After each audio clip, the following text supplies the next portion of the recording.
حضرت امام باقر رضی اللہ تعالی عنہ کے بیٹے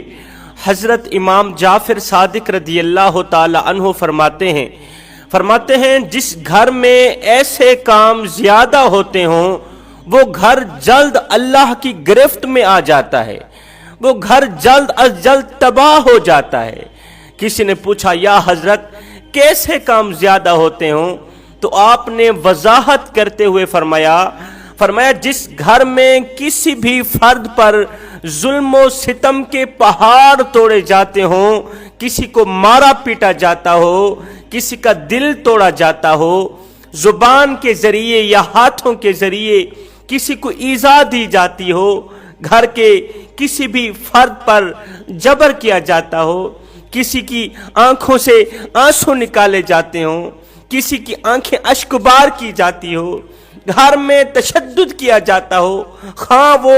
بیوی پر ہو، خواہ وہ بہن پر ہو، خواہ وہ ماں پر ہو۔ میرے معاشرے کے گھر گھر میں عورتوں میں سے اکثر بیویوں کو زیادہ ستایا جاتا ہے، وہ بیوی جس کو اللہ تعالیٰ نے ہمارے لیے سکون کے لیے پیدا کیا،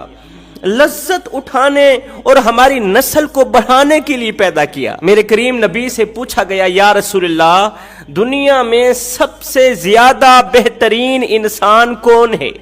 دنیا میں سب سے زیادہ بہترین انسان کون ہے؟ فرمایا جو اپنی بیوی بچوں کے لیے بہتر ہے وہ دنیا کا سب سے بہترین انسان ہے۔ ہم ساری زندگی بیوی کو طرح طرح کی غلط باتیں سناتے رہتے ہیں، اس کے ماں باپ کو گالیاں دیتے رہتے ہیں، کوئی بات نہیں، لیکن اگر بیوی حق پر ہوتے ہوئے بھی ایک بات بھی سنا دے، حق پر ہوتے ہوئے بھی ہم ساری زندگی بیوی کو غلط باتیں سناتے رہیں، کوئی بات نہیں، بیوی کی ماں بہن ایک کر دیں، کوئی بات نہیں، ہم غلط ہو کے غلط باتیں سناتے رہیں، کوئی بات نہیں، لیکن اگر بیوی حق پر ہوتے ہوئے بھی ایک بات بھی کہہ دے تو فوراً ہماری زبان پر یہی جملہ آتا ہے کہ بکواس مت کرو، اگر زیادہ بک بک کی تو طلاق کی پرچی ہاتھ میں پکڑا کے گھر سے باہر نکال دوں گا۔ ساری زندگی وہ ہمارے ظلم و ستم سہتی، ساری زندگی وہ ہمارے ظلم و ستم سہتی رہتی، اس نے اپنی جوانی ہمارے قدموں پہ قربان کر دی، اپنی ساری خوشیاں ہم پر نچھاور کرتی رہتی، موت کی سی اذیت پا کر اس نے ہماری اولاد کو پیدا کیا، ہمیں صاحب اولاد بنایا، 2-4 بچے بھی پیدا کر کے دے دیے، پھر ان بچوں کو پڑھایا لکھایا سکھایا، اچھی تربیت دی، خود بھوکی رہ کر ہماری اولاد کو کھلایا، وہ بیچاری خود پیاسی رہ کر ہماری اولاد کو پلایا، اس سوچ کی بنیاد پر کہ ہو سکتا ہے ان چھوٹے چھوٹے بچوں کو دیکھ کر ان کے باپ کے دل میں رحم آ جائے، ان چھوٹے چھوٹے بچوں کو دیکھ کر ان کے باپ کو مجھ پہ ترس آ جائے، ہو سکتا ہے۔ میں تمہیں ایک دردناک واقعہ سنانا چاہتا ہوں، پتھر دلوں کو موم کر دینے والا واقعہ۔ انشاءاللہ یہ واقعہ تمہارے اندر کسی کے لیے احساس پیدا کرنے کا ذریعہ بنے گا۔ بیٹی کی 18 سال عمر تھی، غریب باپ نے قرضے اٹھا کے جہیز خریدا، غریب باپ نے قرضے اٹھا کے جہیز بنایا، غریب باپ نے بوڑھی کمر پہ بوریاں لاد کے دن رات ایک کر کے اوور ٹائم لگا کے محنت کی، مزدوری کی، اس لیے کہ اس نے اپنی غریب بیٹی کی شادی کرنی تھی۔ ابھی باپ نے جہیز کے قرضے اتارے نہیں تھے کہ صبح کا وقت تھا، بوڑھا باپ گاؤں کی مسجد میں نماز پڑھ کر غربت کی دلدل میں پھنسے اپنے غریب خانے کی طرف جا ہی رہا تھا کہ اچانک دور سے آتی نظریں جھکاتے ہوئے سر سے لے کر پاؤں تک پردے میں چھپی اسے ایک شہزادی نظر آئی، دور سے آتی ہوئی پردے میں چھپی اس غریب شخص کو، غریب بوڑھے باپ کو ایک شہزادی نظر آئی۔ غریب بوڑھا شخص سوچنے لگا کہ خدا نہ بھلائے یہ شہزادی تو میری نظر آتی ہے، یہ جگر کا ٹکڑا تو میرا لگتا ہے، لیکن میری بیٹی تو کبھی گھر سے باہر اکیلی نہیں نکلی تھی، گھر سے اکیلے باہر نہ نکلنے والی آج اپنے شوہر کے بغیر پوری رات اس نے سفر کیسے کیا، اپنے شوہر کے بغیر میری طرف کیسے آ رہی، پوری رات سفر میں گزارنے کی وجہ ہی کیا بنی؟ یہ سوچتے ہی غریب باپ شہزادی کی طرف دوڑ پڑا، آنے والی شہزادی کی طرف دوڑ پڑا۔ قریب جا کر دیکھا کہ شہزادی کی آنکھیں خون کے آنسو بہا رہی ہیں، شہزادی رو رہی ہے۔ بوڑھے باپ نے پیشانی چومتے ہوئے بیٹی کی آنکھوں سے آنسو صاف کرتے ہوئے کہا، او میری بیٹی، تم کیوں رو رہی ہے اور تمہارے رونے کی وجہ ہی کیا ہے؟ کائنات کی ساری خوشیاں مول خرید کے تمہارے قدموں پہ قربان کر دوں، میری بیٹی کو کیا ہو گیا؟ میری بیٹی اتنا کیوں رو رہی؟ اس قدر رات کی تاریکی میں میرے تک آنے کی وجہ ہی کیا بنی؟ شوہر کو کیوں ساتھ نہیں لے کر آئی؟ اے جوانو، جب بوڑھے باپ نے رات کی تاریکی میں بیٹی سے سفر کرنے کی وجہ پوچھی ہوگی تو آگے بیٹی نے کہا ہوگا کہ ابا، جس پر تو نے اعتماد کرتے ہوئے میرا ہاتھ اس کے ہاتھ میں تھمایا، اس نے وفا یہ کی کہ طلاق کی پرچی ہاتھ میں پکڑا کر اپنے گھر ایک رات بھی نہ گزارنے دی۔ طلاق کی پرچی میرے ہاتھ میں پکڑا کر اپنے گھر ایک رات بھی نہ گزارنے دی۔ میں روتی رہی، قدموں پہ بیٹھ کے خیرات مانگتی رہی، بھیک مانگتی رہی کہ صبح ہوتی ہی میں یہاں سے نکل جاؤں گی، صرف ایک رات کے لیے مجھے اپنے گھر پناہ دے دو۔ صبح ہوتے ہی میں اپنے بوڑھے غریب باپ کے گھر میں چلی جاؤں گی۔ لیکن اس ظالم نے غریب باپ کی بیٹی پر ترس نہ کھاتے ہوئے، رحم نہ کرتے ہوئے طلاق کی پرچی ہاتھ میں پکڑائی، گھر سے باہر نکال دیا۔ مجھے اتنا بتا دو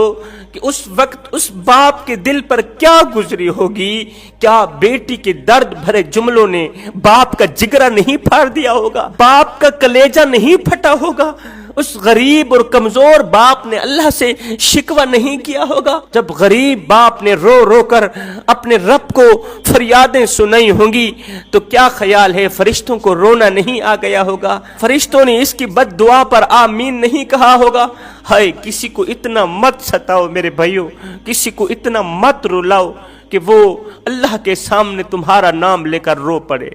اگر وہ اللہ کے سامنے تمہارا نام لے کر رو پڑا، اگر وہ فریادوں کے دوران، اگر وہ دعاؤں کے دوران تمہارا نام لے کر رو پڑا تو یاد رکھنا تمہارے لیے بہت بڑا مسئلہ بن جائے گا، تمہارے لیے بہت بڑا مسئلہ کھڑا ہو جائے گا۔ تم بہت بڑی بلا کے منہ میں آ جاؤ گے، تم بہت بڑی مصیبت کے منہ میں آ جاؤ گے۔ اس کے اندر سے نکلی آہ تمہارے ہنستے بستے گھر کو تباہی کی دلدل میں پھنسا دے گی، غربت کی دلدل میں پھنسا دے گی۔ اس لیے تو حضرت سیدنا علی المرتضیٰ شیر خدا کرم اللہ وجہ الکریم فرماتے ہیں اگر تم چاہتے ہو کہ تمہارے گھر میں رزق کی فراوانی ہو، رحمت کے فرشتوں کا رخ تمہارے گھر کی طرف ہو، تمہارے گھر میں رزق کی بارش برسے، تو زندگی میں کبھی بھول کر کے بھی اپنے گھر کے کسی بھی فرد پر ظلم نہ کرنا، کسی کی آنکھوں سے آنسو نہ نکلنا۔ حضرت امام جعفر صادق رضی اللہ تعالی عنہ فرماتے ہیں گھر میں بے برکتی لانے کا، تباہی لانے کا جو دوسرا گناہ ہے وہ ہے شیطان کو خوش کرنا اور رحمان کو ناراض کرنا۔ جب تم شیطان کو راضی اور رحمان کو ناراض کرو گے تو پھر تمہارے گھر سے برکتیں اٹھا لی جائیں گی، تمہارے لیے رزق کے دروازے بند کر دیے جائیں گے۔ آخر وہ کون سے کام ہیں جن سے شیطان خوش ہوتا ہے اور رحمان ناراض ہوتا ہے؟ اب وہ گناہ بتا رہا ہوں، وہ کام بتا رہا ہوں جن سے شیطان خوش ہوتا ہے، رحمان ناراض ہوتا ہے۔ گھر میں رومانٹک ناول تو پڑھنا مگر قرآن کی تلاوت نہ کرنا، گھر میں موسیقی چلانا، فحش فلمیں دیکھنا، فحش گوئی کرنا، عورتوں کا غیر محرم مردوں کو اپنے گھر میں بلانا، ان سے لذتیں حاصل کرنا، ان کے ساتھ ہنسنا، مسکرانا، شوہر کی غیر موجودگی میں کسی غیر محرم مرد کو اپنے گھر میں بلانا،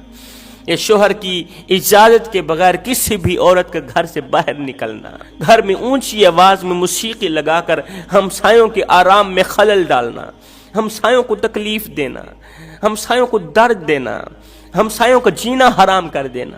سود کا کاروبار کرنا، بات بات پر جھوٹ بولنا، یہ وہ کام ہیں جن سے شیطان خوش ہوتا ہے اور رحمان ناراض ہوتا ہے۔ اگر تم چاہتے ہو کہ تم بھی آباد رہو، تمہاری نسلیں بھی آباد رہیں، تمہارا خاندان بھی آباد رہے، تمہارا گھر بھی آباد رہے۔ فرمایا اپنے گھر میں قرآن مجید کی تلاوت کرنا۔ جس گھر میں اللہ اللہ نہیں کیا جاتا، جس گھر میں اللہ کا نام نہیں لیا جاتا، ایسے گھر کے اندر شیطان اپنا بستر بچھا لیتا ہے اور رزق میں برکت ڈالنے والے فرشتوں کو اس گھر میں داخل نہیں ہونے دیتا۔ یاد رہے، جس گھر میں شیطان بستر بچھا کر بیٹھ جائے، رحمت کے فرشتے اس گھر سے روٹھ جاتے ہیں، رحمت کے فرشتے اس گھر میں رہنے والے لوگوں سے روٹھ جاتے ہیں، پھر وہ رزق سے تنگ ہو جاتے ہیں، ان کا گھر تباہ ہو جاتا ہے، برباد ہو جاتا ہے، پریشانیوں کی دلدل میں پھنس جاتا ہے۔ میں دعا کرتا ہوں اللہ تعالیٰ میری حاضری قبول فرمائے، اللہ تعالیٰ ہمیں صراط مستقیم پر چلنے کی توفیق عطا فرمائے، آمین ثم آمین، وما علینا الا البلاغ المبین۔